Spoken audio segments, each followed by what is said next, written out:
Welcome to the L36 podcast, where the global exploration of cultural insights and stories of people making a difference big and small becomes the shift in perspective that helps us grow.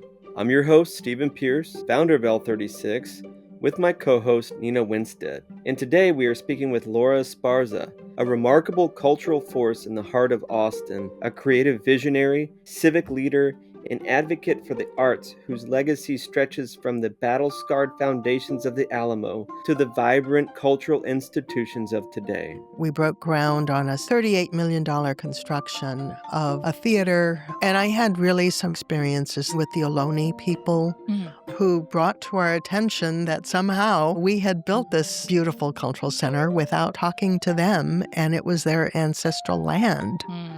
And I was like, Yeah. A descendant of Texas revolutionaries, she has transformed her heritage of resilience into a life of service, artistic expression, and powerful community building. Today, we're honored to share in the journey of a woman who lives her purpose as a splendid torch, burning brightly for future generations. Welcome to our podcast. Thank you so much for making the time to be with us today. Well, thank you for inviting me. This is very thank you. exciting. No one's really ever asked me about myself. Well, now they will. I mean, if you look at many of the major historical, cultural, artistic efforts here in Austin and the intersection of all three, they all lead back to you. And Well, I've been busy. so I'm so excited to talk to you because Yes. we are just so curious, how does one live a life where they can be of service, where they can tap into their artistic effort, where they can support other artists? It just sounds so beautiful and so noteworthy. It's so worthy of a spotlight. So thank you so much for being here. I'd love to start at the very beginning if we could. You grew up in San Antonio, Yes. and if you could just kind of paint a picture for us of what that was like growing up. Growing up in San Antonio was like growing up in a history book for me. I'm a direct descendant of Gregorio and Ana Esparza. They were in San Antonio in, the 19th century. So my great-great-great-grandparents were living in San Antonio when the revolution broke out. And my grandfather signed up early on to join the revolutionary forces against Mexico. And I don't think that they thought that they were fighting against Mexico. I think they were fighting for their safety, for the future of their families. They wanted what every family wanted, which was a better life for their children. And so my grandparents found themselves in the Alamo with their 4 children. One of them, Manuel, was 5 at the time, and he became my great-great-grandfather. I'm here only because he survived the Battle of the Alamo, which was a bloody battle. My grandfather died with a cannonball stuck in his sternum. And my grandmother survived, but I always say, hero is too big a word for the dead. It's the ones who survive war and propagate a civilization, a family, a community that are the true heroes, those who survive and continue to rebuild. Yeah. And so that's what my grandmother did, and my grandfather and his brothers did in South Texas. And so this story was uncovered by my father, who began his research in the year that I was born. We didn't live far from the Alamo, and everyone knew that my great-great-great-grandparents were in the Battle of the Alamo.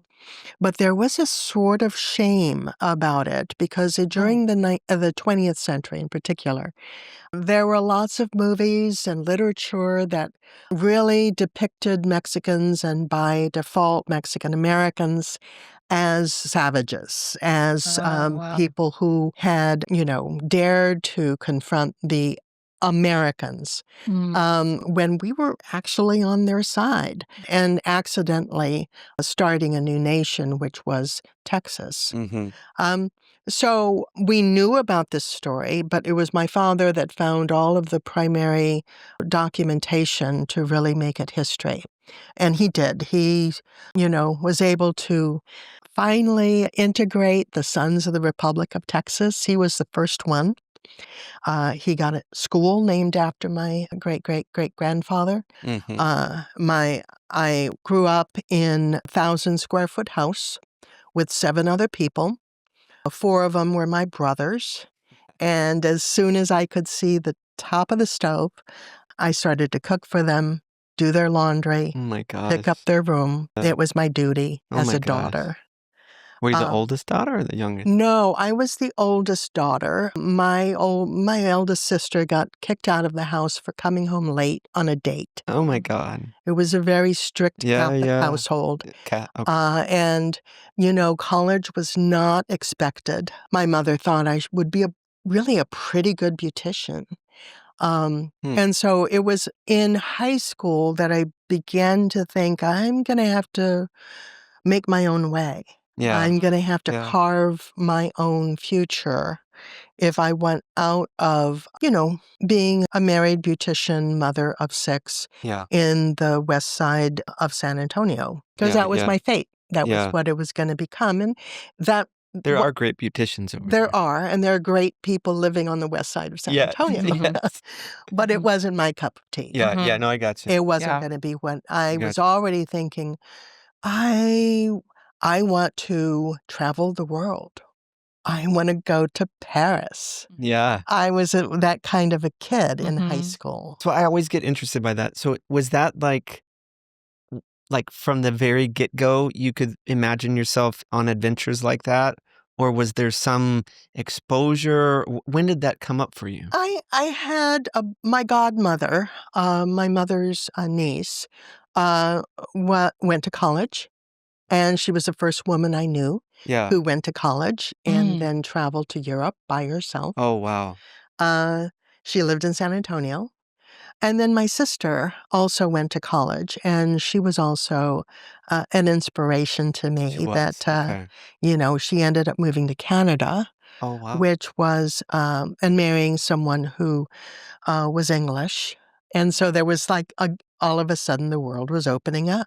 It got bigger. It got bigger. Yeah. We were forbidden to speak Spanish, even though it was my parents' first language. My father learned English on a Navy boat in the Pacific during World War II. But we were punished at school if we spoke Spanish. Even though the nuns who taught at my school were all Mexican immigrants. Yeah. They had to learn English before they were in the classroom, and children and teachers alike were forbidden to speak Spanish. We were punished. Yeah. So I grew up with this shame surrounding language. That persists even today. I'm still a student of Spanish. Yeah. I'm a Duolingo, aficionado. But, the shame sometimes that erupts as a result of just speaking it is sometimes overwhelming and twists my tongue. It's something many people in my generation from South Texas struggle with, many Mexican Americans struggle with. Yeah. Yeah. That's so interesting. I mean, my mother's Panamanian. Oh. So I grew up in a multicultural home. So speaking Spanish in our house was very important. Even though I feel like I never got to learn it as best as I could, because when we would go to Panama to see my family, they could speak better English than my Spanish. So I never got to really immerse in it, except for that was a different generation, though. Yeah, except for my grandmother, who only spoke Spanish, but she was always so mean and always so disciplinary that I was like, I don't want to learn Spanish with you. So, but I feel for that. I mean, that's to feel shame to not. Well, I'm not alone in that, at all. This is the boomer, experience for Yeah. Mexican Americans. Yeah. And we struggle with it, Yeah. all my life. Yeah. So growing up, it was the knowing that I lived in a world that was patriarchal and racist, and that I was going to find my way out. Mm-hmm. And I did. I ended up living in 9 different cities across the U.S., working as an artist and many more, and working and traveling in Europe and Asia and Mexico. But was the departure from home, was it one of rebellion, or was it one of like, I feel like I belong somewhere else? Like, what was that feeling for you? No, it was one of, rebellion, of It was. striking out on Yeah. my own. Yeah. When I decided to go to Rice University, my parents literally dropped me off at the curb and drove off. Really? Oh my goodness. And I was on my own. Yeah. Wow. At Yeah. that point. Yeah. And so now I talk about loneliness and what we've learned recently about the epidemic of loneliness and how toxic that is. So finding my way in an environment where I was, just about the only Mexican American person in my dormitory when I went to Rice University.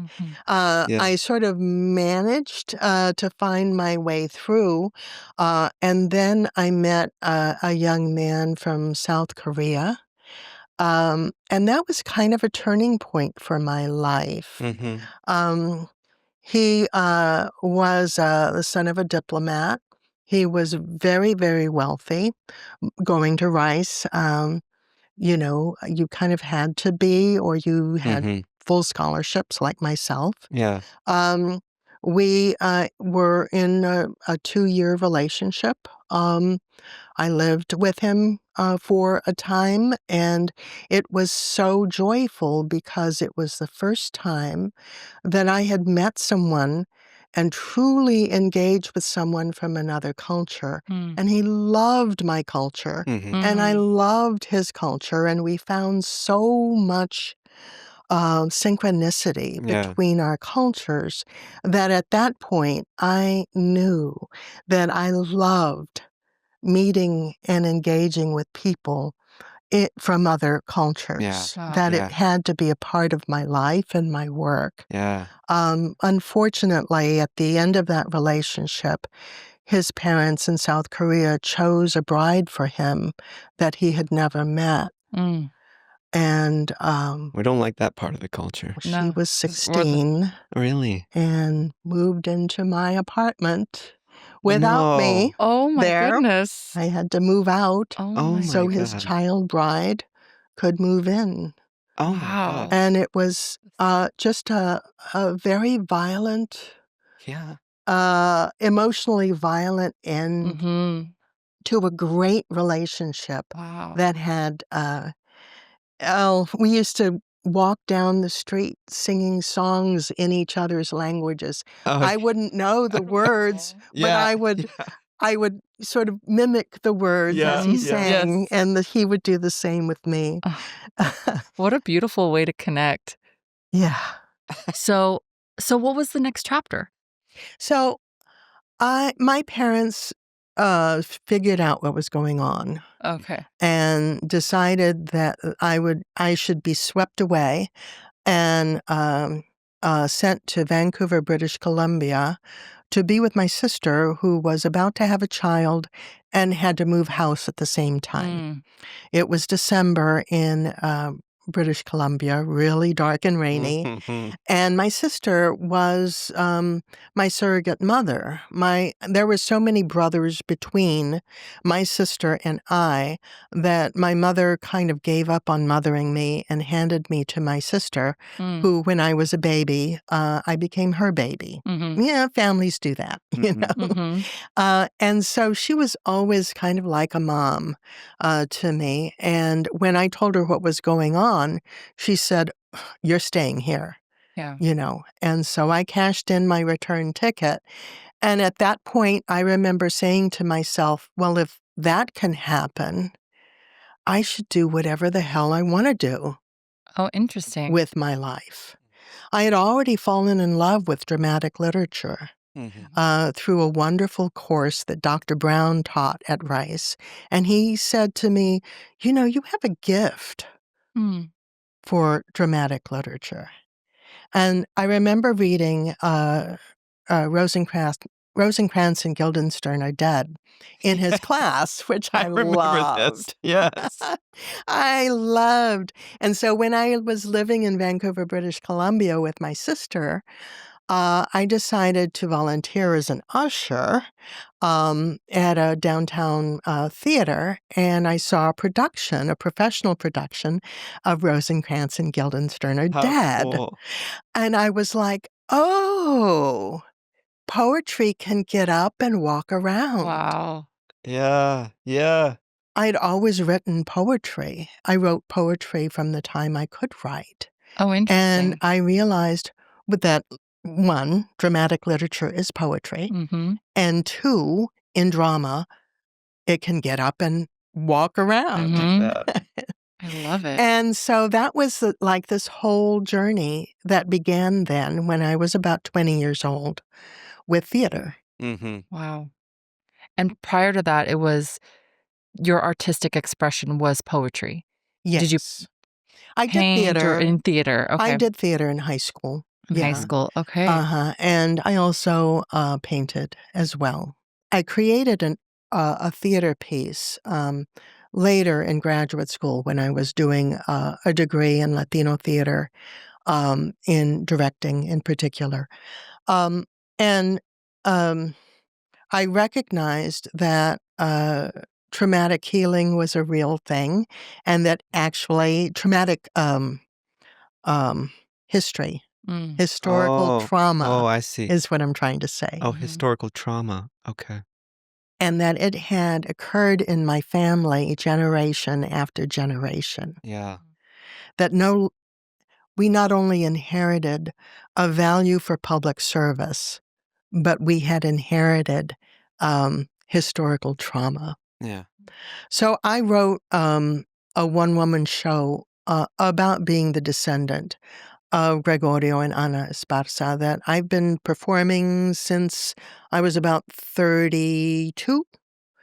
Lots of years. Yeah. Still performing it today, in which I play my great-great-great-grandmother and my great-great-great-uncle, who was on the other side in Santa Anna's army. Mm. Really? And the last living person to have a first-person account of going through the Alamo, who was my great-great-uncle. Wow. And I love playing Enrique because his words are taken directly from the interview that was done in 1908 in the San Antonio Express and News. Oh my God. And I found the passion and the story and the grief in Yeah. his words Mhm. that just flushed through me like it was just a divine intervention. Yeah. It just comes right directly from the spirits. Mm-hmm. Yeah. Wow. So, you know, all things come around. Mhm. Yeah. And I feel like my life in art and my life in community is really in dialogue with the lives of my great-great-great-grandparents. Yeah. Yeah. Is it safe to say, whenever we do these interviews, a mentor shows up in a way, or several. Mm-hmm. And one thing I noticed, we've been speaking to some people that are indigenous. We have a panel coming up with a doctor of anthropology who's helping folks in Guatemala reconnect with their Mayan medicine. And it seems for folks that are of a culture that is connected to their ancestry, it's almost as though their ancestors show up at the right time to then be their mentor. But later in life. Is that uh, uh Yeah.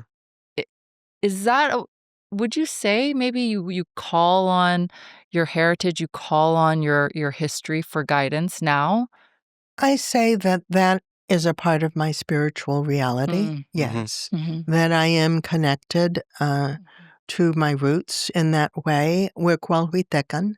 So Cualhuitecan is a very generalized tribal name for all the people who were indigenous in Texas, of various tribes or groupings, but they didn't necessarily have names, individualized names Mm. for their tribes or their groupings. So Mm-hmm. a name was created for indigenous people of Coahuila, which is northern Mexico and Texas. And so that is what we are. We're part of this land. And it's no accident, I think, that for generations we've been gardeners and farmers and truck farmers and people who grew and distributed food. Mm-hmm. Mm-hmm. That's part of our heritage. It's no accident that my great, great, great, great, great grandfather, thanks, Dad, Mm-hmm. for finding all that out, Mm-hmm. Right. were stonemasons from Saltillo who migrated up with the Spanish to build the missions in San Antonio. What Saltillo is where? Saltillo is in northern Mexico. Okay, northern Mexico. Sorry. Okay. Yeah, but there was a Saltillo back then. Okay. And San Antonio was pretty new at that point. But they came up and they were stonemasons. They built institutions. They built buildings that are still standing. Wow. And so, yes, that's in the blood. Yeah. That's in the blood. So That's if we in the could blood. if we could talk about that, the buildings and institutions and organizations that you have created all across the country, maybe we can start with in the Bay Area, Mm-hmm. community art centers. Can you talk about Yeah. what those were and maybe what you learned along the way? Well, I learned that it was, I love the art form. I love directing plays. I wrote plays. But I realized if you didn't have the theater, the space, the money to run the facility, the community engaged to support the facility, then you weren't really going to get anywhere with doing your art form. Mm-hmm. And I was active in theater for about 20 years. During that time, I would often get hired for jobs in theaters because I was smart and because I had a knack, kind of mysteriously, a knack for building, for planning construction projects, Yeah. relocation, kind of mysteriously. Divine I could pick mystery. up on it. Yes, Right? it's in your blood. So, there were lots of projects like I renovated the theater that I ran in San Francisco at the Mission Cultural Center so that it would become a function. I like when things are functional for artists. I Oh, yeah. like for them to be like well-maintained and well-appointed Yeah. art spaces. Yeah. I'm Yeah. kind of a nerd when it comes to that. And that got me back to Seattle, where I worked on the renovation of a theater that I was working at called the Group Theater, and to the building of the Mexican Heritage Plaza. I joined before we broke ground. We broke ground on a 6-acre $38 million construction of a theater, gallery, classroom spaces, and space for a residency program around Wow. a central plaza that could hold about 3,000 people. So I joined as an artistic director there and then became executive director for a while. And I had really some very seminal experiences there with connecting with the Ohlone people who brought to our attention that somehow we had built this beautiful cultural center without talking to them, and it was their ancestral land. Mm. And I was like, oh, Yeah. oh. Yeah. So I gathered their elders, and we had a talking circle. It was 3 hours long, and it was very slow, but very, very full with intention and openness and good-hearted critique Yeah. Yeah. of what we had done and then what we could do, because us as Mexicans and Mexican Americans are in touch with our the native part of ourselves, the indigenous part of ourselves. And so myself and my coworkers said, yes, we will engage with you on finding a solution and bringing Yeah. us together as native peoples of this land. Mm-hmm. Even though our land is Mexica or, Cuauhtémoc, we are a part of the Americas together. And so we started an annual event where it would last a whole weekend, day and night. They would camp out on the property.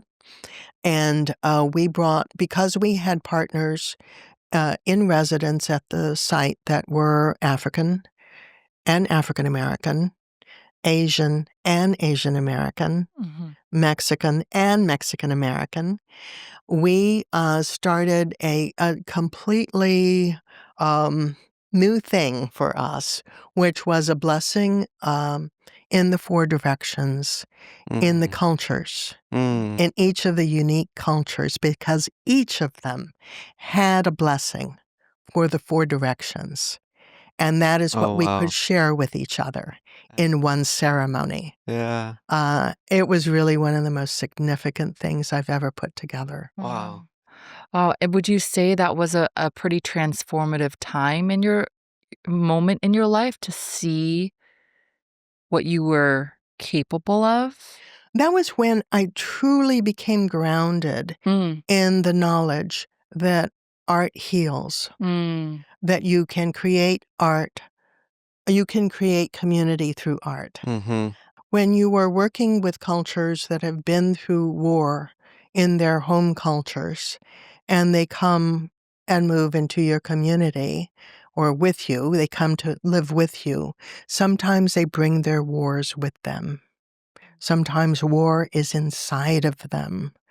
And so some deep listening with the heart as well as the head to understand the baggage, everything they're coming with and what they're trying to express, and being patient and kind and still while listening. And I had to do a lot of that person by person in San Jose to build the community that would trust our great, big, beautiful cultural center, because it was a low-income area where the majority of students in the school across the fence from us, 80%, were English language deficient. It was a huge immigrant community, but actually from many cultures, and they didn't trust something that was funded and brand new and beautiful. They'd come to the gate and they'd look in the gate and look around and say, "Can we come in?" Wow. Yeah. And so it really did mean that when inviting communities to engage with what you're offering in terms of culture, literacy. We had classes for the mothers in the area with the help of Scholastic, who donated books. We had to have classes to teach mothers how to read to their children if they couldn't read, or if they had never held a child and a book at the same time. We had a video made so that in Spanish, so they could learn how to hold their child and hold a book and make up a story from the pictures. Interesting. And these were new experiences that we were introducing because not everyone is engaged with the arts in a cultural way. They sometimes see the arts as something that is from the oppressor group, Yeah. identifying it with that, Yeah. but sort of finding a way through the sharing of food and stories and what they know and what they could bring of their own Yeah. was how we built a community for that cultural center. Yeah. And so with that lesson, the conviction that art heals, what did you decide to do with that gift? Well, I just kept building. You kept building. Keep going. Kept going. Just keep going.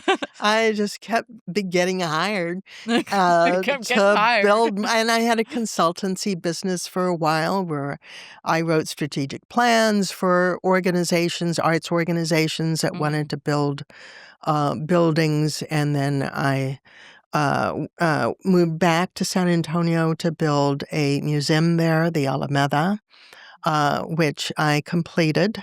And then I was hired by the city of Austin when they had only, at that point, 4 institutions. And when I left, 17 years later, we had 11. Right. So did a lot of building, and I learned a lot about restoration, which was super exciting. Just love restoration projects now. Really? I renovated the Zilker Hillside Theater, which needed it. Oh my God. It was like, oh my God. But that was through a partnership with Zilker Theater Productions and John Falk, a community member who I met when I was at the theater. It was in my first year, I think, with the Parks Department. I was sitting in the audience for a daytime show. I had just gotten off stage where I welcomed, the audience of about, 1,500 people there. And I sat down and we started the show, and then the show stopped. And I was like, okay, what's going on? And there was a water main that had broken at the top, on the top of the hill, and was streaming through the audience members. And I knew that there was a live wire, a live sound wire that was running from the stage up the hill to the booth at the top. And I was like, oh my God. Yeah. Cut the power, Yeah. cut the power, right? Wow. So I'm there having a little bit of a fit and just kind of like, and John Falk walks up to me. I had never seen him before in my life. And I said, he said to me, do you need some help? And I was like, oh, no, I've got staff here. We're taking care of it. Everything will be all right. Just, give us a minute while we... Yeah. Whatever. Yes, while we whatever. Whatever. And he says, no, do you need help with your theater? And I was like, well, yeah. Never look a gift horse in the mouth. He says, I'm a commercial real estate agent. I know a lot of vendors who probably would help you out if you wanted to work together on this. And we worked together for just about 10 years on the renovation of that theater, where he brought in more than $1 million worth of in-kind and cash donations. And I was sort of the person in charge of the theater, so I had to facilitate all the permitting and the, bureaucracy through which we could take such a generous donation. Yeah. Wow. But we were able to fully renovate the theater. It had no plumbing, no air conditioning. The roofs were caving in. Wow. The stage was caving in. It was a nightmare theater when I got there. So that was a major thing. I have been working on the Dougherty Arts Center since day 2 of the job. Wow. When I arrived at my desk. We see it every day. Yeah, we do. I saw the EPA report reporting that there was a dump underneath the building that's still there. Really? It's a dump that was created when the Butler Brick Factory Yeah. was located in the area. Oh, Yeah. interesting. And it's filled with all kinds of debris that we don't know what it is. Wow. And oh my gosh. it really truly is a what do they call it? It's a dump. And the building was sinking in to the dump. Oh. Wow. And so I've been trying to replace that building, for 18 years now. I'm Yeah. still working on it as a citizen Really? now that I've retired. Yeah. Uh, Drive past it every day. yeah, well, we have a beautiful design that had to be stopped because of one disaster after another. Oh my goodness. COVID, and Yeah. Yeah. now, a shortfall in city funding and Yeah. Wow. tariffs and problems with immigrant, workers. Mm. So, I have to ask this question before it flies out of my head, though, and it's very relevant now. Um, because I see in you, and I may be completely wrong, but I see in you a very, a creative energy, a creative person, someone who can hold that, but almost equally can hold an energy of logistics and detail. And that is something that we don't often come across, but is being called upon us Mm-hmm. on various projects to be both of those things and be both of them very well. So can you talk about that part of yourself? Maybe is there one that you're more inclined to than the other? Advice for people that are maybe more artistic who actually have to be more detailed? oh yeah. And I do have a lawyer's brain. I was blessed with Oh, a very okay. methodical, analytical brain. Okay. And when I went to Rice, I thought I was going to be a lawyer until I attended a law school class. And I said, I can't do that to my brain. And certainly I spent a couple of decades doing theater, but theater is such an ungrateful lover. Mm. And as a Mexican American who has the privilege of having a graduate degree and a lot of experience in training, I felt like, it really would better serve my community if I devoted myself to perhaps the logistical planning part of myself Mm-hmm. in relation to arts and culture, because there aren't enough of us doing that. Mm-hmm. There needed to be more of that. And, I love art. I love artists. Mhm. And it's equally satisfying to support artists and see what they produce without having to deal with actors or their emails or their, all the other sort of things that weren't so fun in making theater in particular. It's very hard to make theater if you don't have enough money or a full array of the support staff that you need. Oh, I can't even Is that why you imagine. call it an ungrateful lover? Yes, Yeah. because you can have great successes and then be forgotten the next day. Yeah. Oh, wow. Yeah. You will have, Gotcha.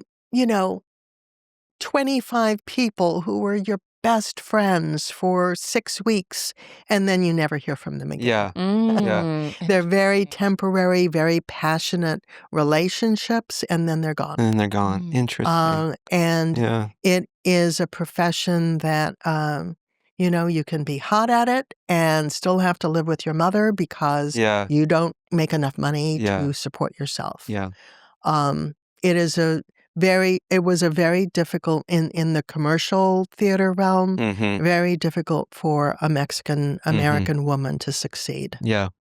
Yeah. I've found that the financial funding of projects, like we've made a film, and just the idea of finding funding outside of myself was a daunting task. Absolutely. I mean, just talk about humbling experience.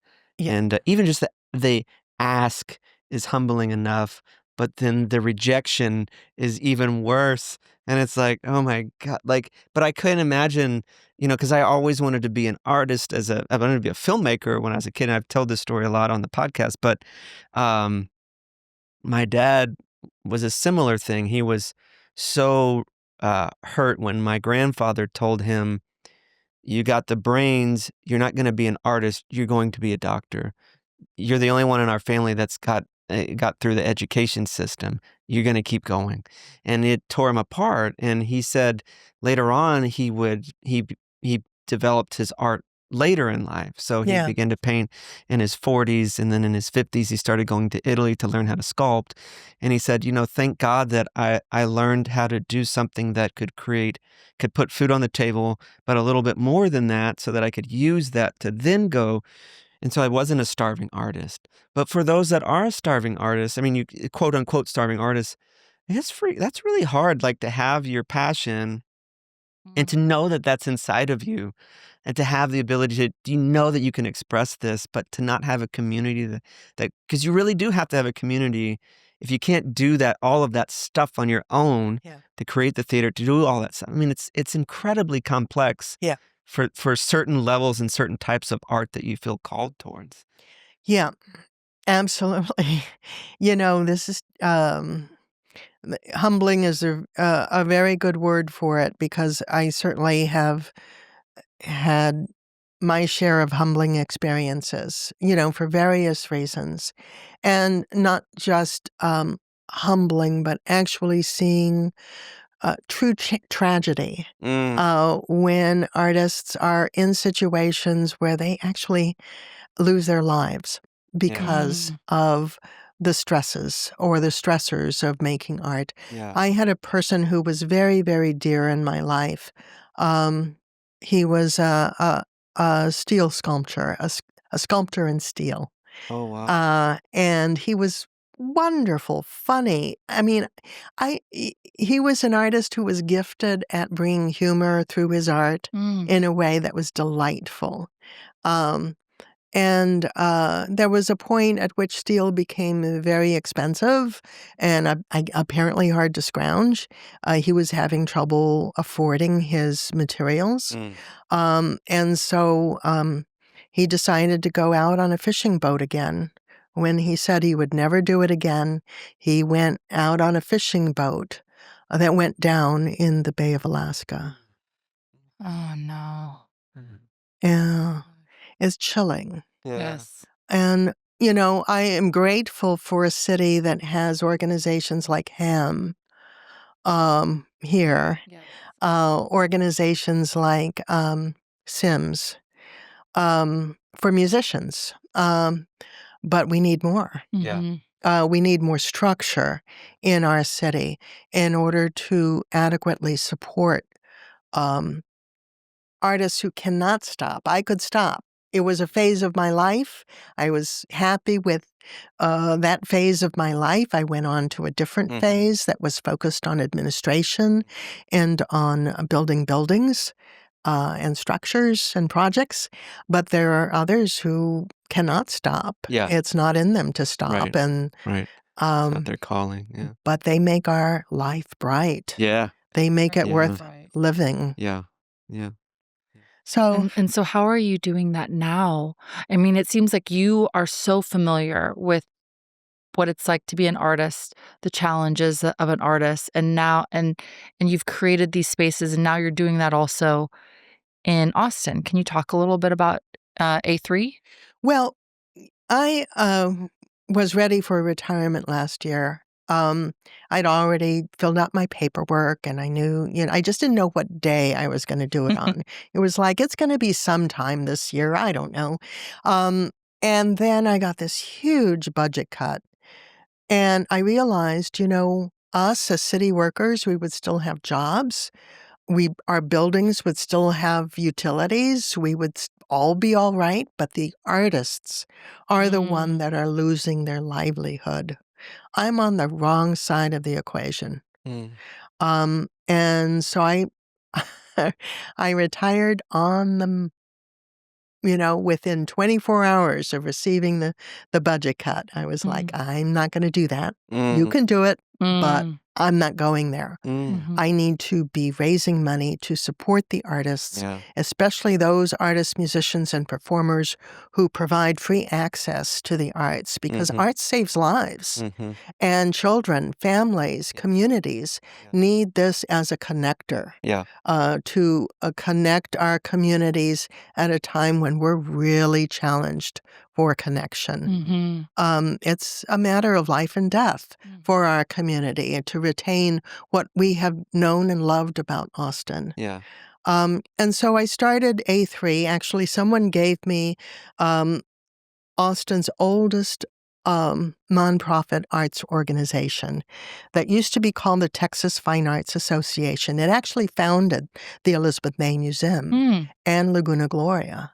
And then over the years, it had changed names several times, had done some kind of dubious things over time. But I received an organization called the Art Alliance Austin. No one can remember the order of the words. I couldn't for a while. I still get it wrong sometimes. I'm singing it in my head. Yeah, I know. Okay, we're gonna fix this. I call it A3, A3. and I A3. actually A3. re-registered it as A3 Art Alliance Austin. Okay.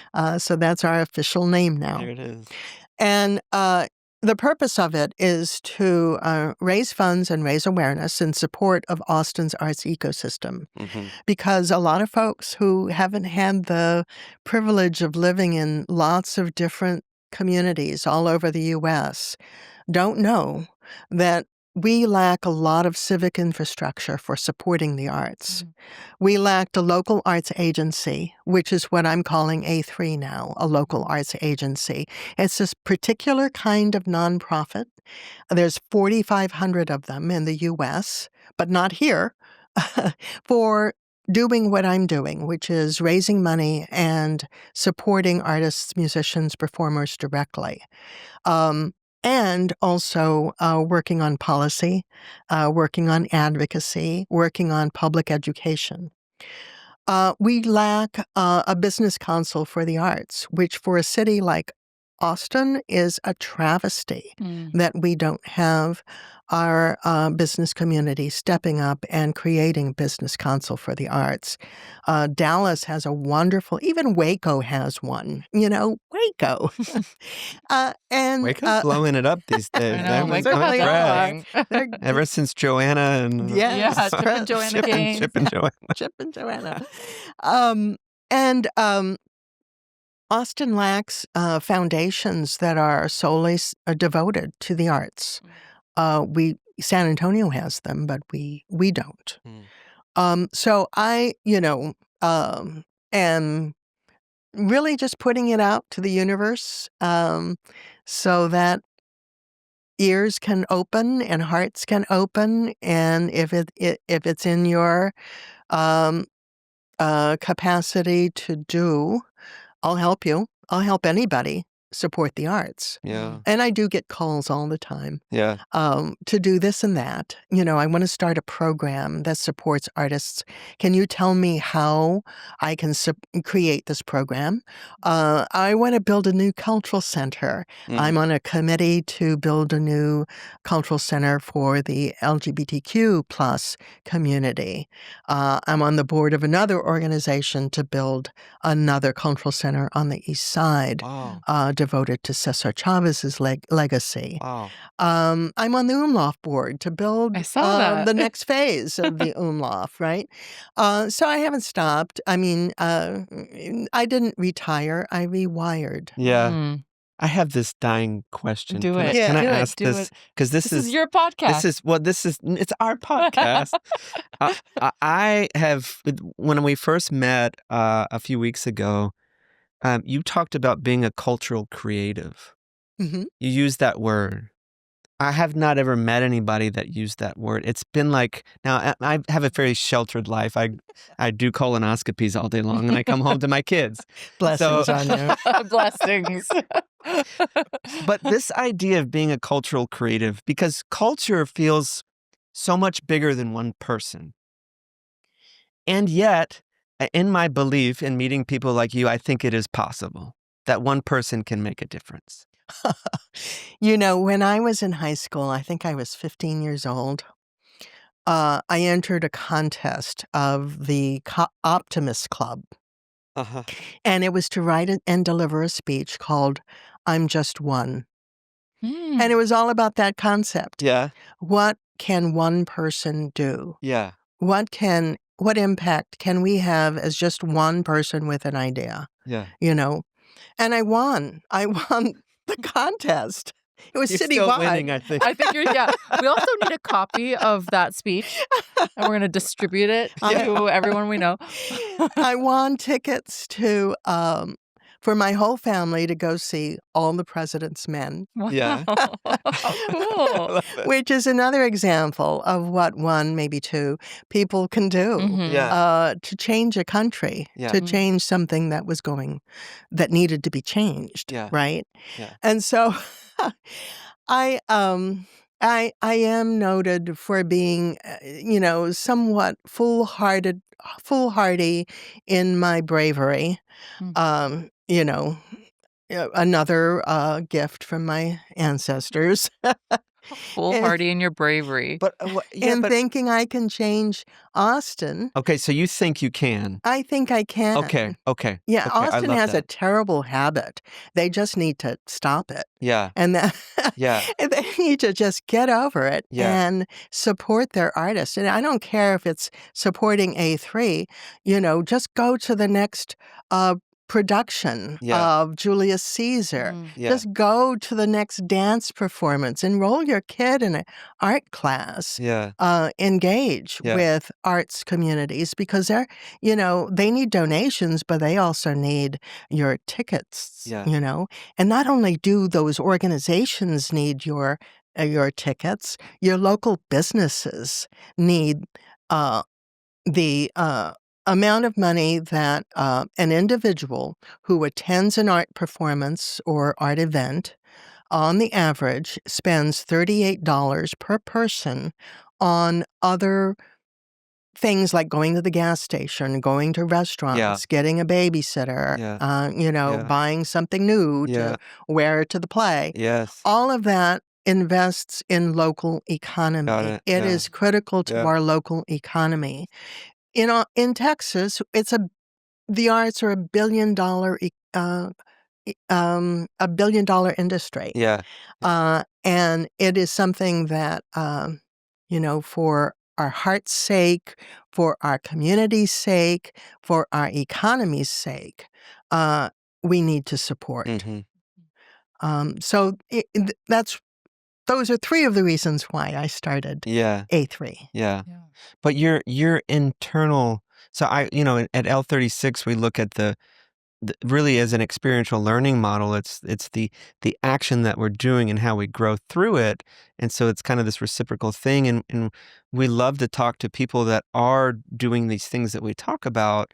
But what is it about their character and what is it about their virtues and their values that makes them stand out? And that's what I get so curious about with people that think, because I think I don't say this out loud. He does sometimes to me. Sometimes. Yeah. But I have this dream that media and film, that we can be entertained by something else besides, sex, violence, drugs, and rock and roll and violence.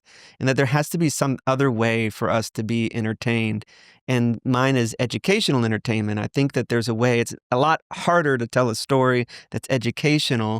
It takes far more time, but that there's something that's there. And so as a byproduct of all of this, my idea is that I can create educational entertainment that people will want to listen to. That you could change media. And that other people and that it can change media, or it can be part of that. So, but I get fascinated by people that actually do it. Yeah. Well, I haven't. I did have a successful first year. We were able to fund 100% of the projects that we started out with last year. Not as much as we had liked, but a significant amount to keep their work going. And so we're proud of our first year's successes. The second year is more daunting because of the loss of the NEA, the NEH, IMLS. These are like huge institutions that have impact locally. And so we're now swimming upstream. Yeah. And we need help. But I like to think back on my mentor, Dr. Jorge Huerta, who was, at the University of California in San Diego, where I did my graduate degree in Latino theater. And so he taught technical directing, but he also taught the culture and the spiritual aspects of it.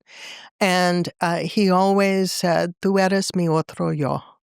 You are my other self. Mm. And to recognize that you and I are part of the same ecosystem. Mm-hmm. We breathe the same air. We absorb the same sunlight. We are just different manifestations of the same, perhaps spiritual being. Mm-hmm. That is something that I, believe in my artistic and creative soul. Mm-hmm. And that as I'm doing this other administrative thing of creating a local arts agency, that maybe, just maybe, someone will hear the call that they are my other self, and that together we make something greater, we make something whole. Yeah. And so that, kind of drives me. Yeah. Yeah. Yeah. Um, Yeah. as well. Are there any words that you'd like to close out this conversation with? Well, I think that you had mentioned something about what is the elixir. It's a beautiful word. What Oh, is the yes, it's not my elixir? words, it's the words that from the hero's journey, the hero Oh. journeys. Mm-hmm. They Yes. gain insight, lessons, they get a sword, they begin to battle with their sword, and they become strong. And after an ordeal, they come out with a hard-earned lesson, but this lesson also comes in the form of a healing elixir that they take back to their world to bless others with. And Back to their Yeah. communities. and Yeah. back to their community. So, yes, what is your elixir? My sword is this quote from Okay. George Bernard Shaw. This is the true joy in life, being used for a purpose, recognized by yourself as a mighty one, being a force of nature instead of a feverish, selfish little clod of ailments and grievances, complaining that the world will not devote itself to making you happy. I am of the opinion that my life belongs to the whole community. And as long as I live, it is my privilege to do for it what I can. I want to be thoroughly used up when I die, for the harder I work, the more I live. I rejoice in life for its own sake. Life is no brief candle to me. It is a sort of splendid torch which I have got hold of for the moment, and I want to make it burn as brightly as possible before handing it on to future generations. Mm, bravo. No words. No words. That's so wonderful. Thank you for sharing So that. wonderful. Thank you so much for being with us here today. Thank you. Thank you. Thank you.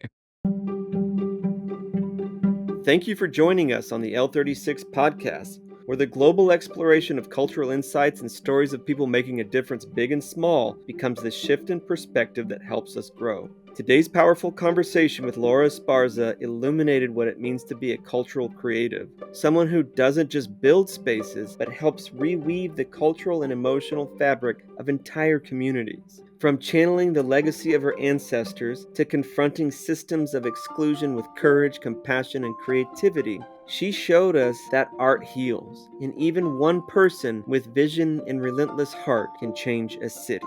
These dialogues are just the beginning.